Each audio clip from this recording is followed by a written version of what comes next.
Anda menyaksikan News Update pukul 17 waktu Indonesia Barat, saya Ratu Nabila. Wakil Presiden Yusuf Kala menilai kehadiran Ketua DPR Setia Novanto dalam kampanye bakal calon Presiden Amerika Serikat Donald Trump merupakan hal biasa. JK menganggap sudah sewajarnya sesama politisi untuk membangun relasi. Sebelumnya Ketua DPR Setia Novanto bersama Wakil Ketua DPR Fadly Zon hadiri kampanye bakal calon Presiden Amerika Serikat Donald Trump di New York, Amerika Serikat. Setia Novanto dan Fadly Zon berdiri tepat di belakang podium bersama puluhan pendukung Trump. Trump bahkan sempat memperkenalkan rombongan pimpinan DPR kepada pendukungnya dan wartawan. Kehadiran rombongan pimpinan DPR di acara kampanye Trump sebelum mereka melakukan pertemuan dengan Trump di New York. Pertemuan itu membahas aliansi strategis Indonesia-Amerika di masa depan. Pertemuan itu juga membahas elemen pokok mengenai hubungan kedua negara lebih komprehensif dan strategis.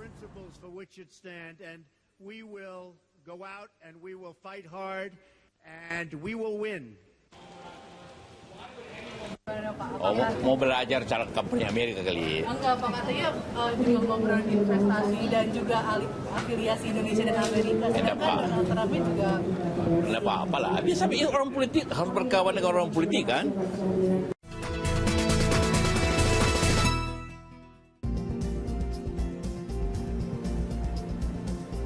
Kembali lagi bersama kami di Bincang Pagi, pemirsa. Prof. Ikrar, betul tidak Anda mencium juga memang kepindahan PAN ke pemerintah ini sangat kental dengan aroma transaksional? Ya, kalau dibilang transaksional enggak juga ya. Kenapa enggak juga? Sebetulnya kan waktu mau pemilu presiden, Pak Hatta Rajasa kan sebenarnya juga pengen menjadi calon wakil presidennya Jokowi. Cuma kan karena pada saat itu hiruk pikuk politik sedemikian dasarnya, perhitungan politik juga demikian besarnya, makanya kemudian akhirnya yang dipilih oleh Pak Jokowi adalah Yusuf Kala menjadi calon wakil presiden ya, dan karena itu kemudian PAN bergabung dengan Gerindra gitu.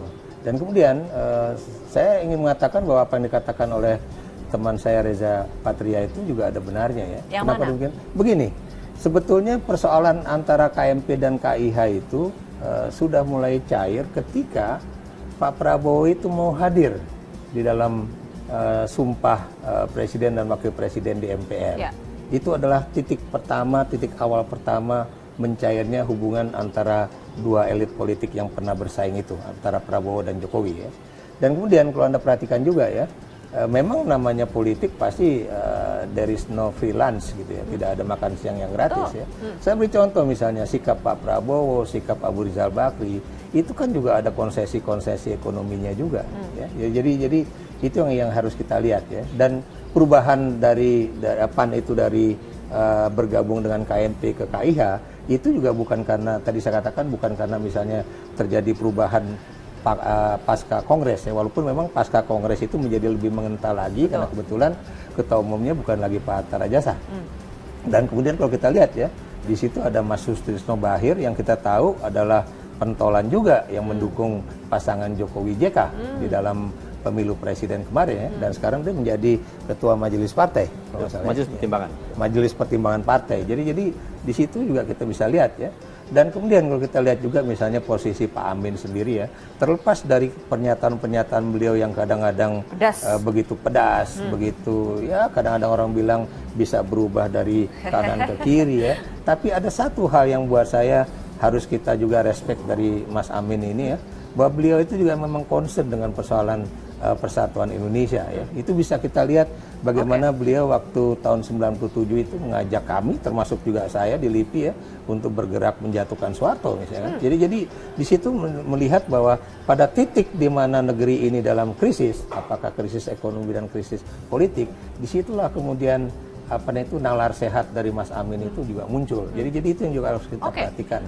Dan Anda jangan lupa ya, partai-partai di Indonesia itu terbelahnya bukan karena persoalan ideologi yang memang beda seperti di Australia antara partai buruh dengan liberal nasional. Tapi karena apa? Begitu. Kenapa demikian? Karena memang koalisinya itu sangat cair, sangat ditentukan oleh kepentingan politik jangka pendek ketimbang persoalan yang memang sangat Prof, ketat. Ketika disebutkan ini adalah koalisi permanen itu tidak ada koalisi permanen di dalam politik Indonesia ya, apalagi pasca reformasi ini. Walaupun memang kalau kita lihat dalam sejarah politik, baru pertama kali sebuah partai politik itu pindah tempat itu pasca pilpres. Ya. Yang ingin saya katakan di sini, memang Golkar memang terjadi dia pindah dari misalnya dari kelompok yang berkontestasi kemudian masuk ke dalam pemerintahan. Tapi maksudnya Golkar itu kan di awal pemerintahan ya, baik itu pemerintahan SBY JK ataupun SBY Budiono. Tapi apa yang terjadi dengan PAN itu memang baru terjadi sekarang ya. Walaupun buat saya itu tidak mengejutkan. Kenapa tidak mengejutkan? Tadi saya katakan bahwa historisnya sudah panjang. Betul, historisnya cukup panjang. Ditambah lagi situasi politik di internal PAN sendiri, kemudian situasi politik nasional sendiri, dan itu yang menyebabkan makanya perpindahan itu bisa saja terjadi. Dan buat saya ini adalah suatu aset yang cukup baik buat Jokowi, karena kepercayaan diri dia sebagai presiden akan bertambah. Ya. Dan Anda juga tahu ya, terlepas dari Anda kita bisa pro dan kontra ya, itu juga berarti di dalam KIH yang selama ini suka ngeyel juga, ya, ada kelompok-kelompok yang suka ngeyel, itu jadi tentunya Anda sepakat akan ketika berpikir disebutkan juga bahwa yang menyebabkan kegaduhan politik di DPR itu bukan hanya KMP dengan KIH, tetapi di dalam KIH sendiri.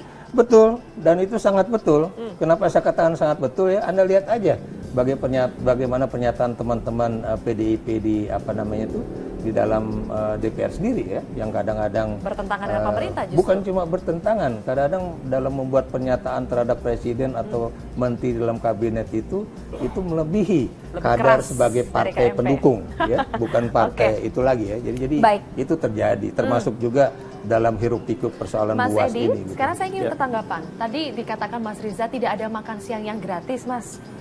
Jadi gimana PAN menjawabnya? Kita belum pernah tuh diajak makan siang.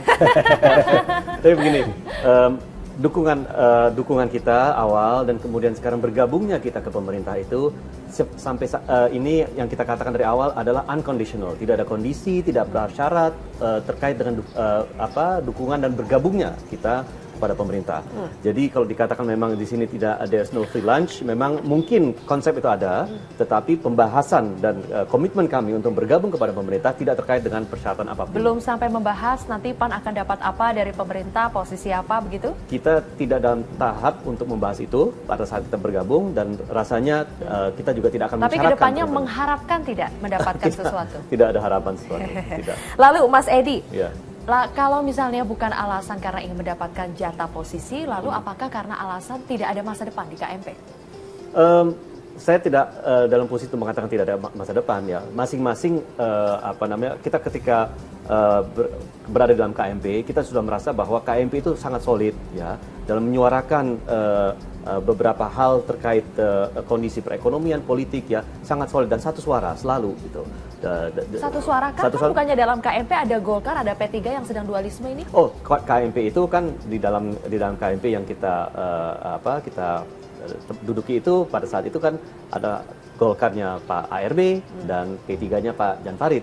Jadi itulah soliditas kami di sana. Nah, ketika kita membuat suatu keputusan dan mengkomunikasikan keputusan itu keluar dan menjalankannya, itu sangat solid. Sebetulnya kan Anda bilang sangat solid, tapi kenapa ketika PAN ingin bergabung ke pemerintah, KMP ini nggak diajak komunikasi? Ya, itu masalah pertama. Bagaimanapun juga kita mengkomunikasikan bergabungnya kita ke pemerintah itu kepada siapa kita bergabung, yaitu kepada presiden. Jadi memang secara etika beliaulah paling pertama kita sampaikan hal tersebut. Nah, setelah itu kita sampaikan kepada berbagai pihak lainnya, ya seperti saya menyampaikan juga kepada Sekjen Golkar, kemudian saya juga sudah bicara dengan Ketua Presidium KMP Pak Abu Rizal Bakri, ya. Dan kemudian juga Pak Ketua Umum, Pak Zulkifli Hasan berbicara dengan Ibu Megawati Soekarno Putri. Jadi kita setelah itu mensosialisasikan langkah kita kepada ada pertentangan nggak di PAN sendiri? Bukannya kan seperti Prof. Ikrar bilang Amin Rais ini cukup kencang sebetulnya kepada pemerintah. Jadi dalam internal PAN sendiri sebetulnya solid tidak untuk bergabung ke pemerintah? Di internal PAN solid dari segi DPP ya. Pak Amin responnya bagaimana sih Pak? Pak Amin pokoknya begini, kita itu menerjemahkan visi Pak Amin yang mengatakan bahwa sekarang sudah saatnya kita melakukan responsibility sharing. Jadi tanggung jawab itu kita bagi semua agar kita semuanya memiliki andil dalam membangkitkan perekonomian yang sedang terpuruk ini. Jadi apa yang disampaikan oleh Pak Amin, apa yang dilakukan oleh kita itu sejalan. Oke, bagaimana dengan kubu Hatta Rajasa? Solid juga mendukung keputusan PAN? Sudah ada pembicaraan kemarin ya antara Ketua Umum dan Pak Hatta Rajasa, dan Pak Hatta Rajasa pada prinsipnya tidak ada kontroversi, tidak ada pertentangan dalam langkah yang dilakukan oleh Pak Zulkifli Hasan bersama DPP PAN. Mas Riza? Mas Riza?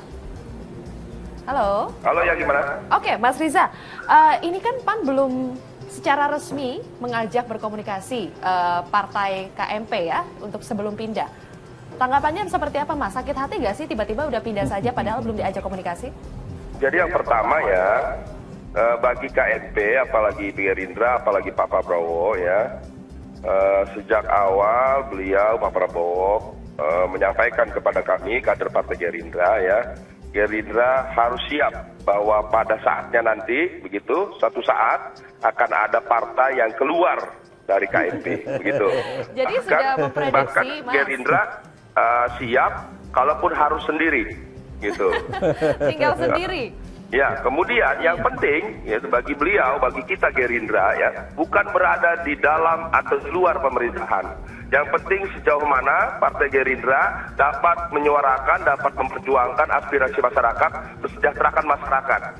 Jadi kalaupun kita dalam pemerintah justru tidak mensejahterakan, tidak memberi solusi, bahkan mohon maaf ya, membuat pemerintah itu jauh tidak bijak begitu. Nah, jadi itu yang sering beliau sampaikan. Kemudian yang kedua ya, ya kalau masalah belum sowan begitu, belum lapor ya, saya kira itu masing-masing punya cara lah ya. Tapi kalau sakit Pak hati, Prabowo, Mas. Mbak, kalau Nggak sakit hati, Mas? Oh, enggak. Kita sudah paham kalau untuk PAN, kami sudah di KMP, kami mengerti bahwa PAN sejak Pak Jul jadi Ketua Umum, kami mengerti, bahkan kami meyakini akan ke pemerintah, begitu. Oke. Mas Riza, saya ingin nanti minta tanggapannya, apakah betul ini sebetulnya ada pendapat-pendapat yang mengatakan KMP ini semakin pecah saja nih dengan keluarnya PAN dari KMP. Masih solidkah KMP? Masih punyakah masa depan KMP?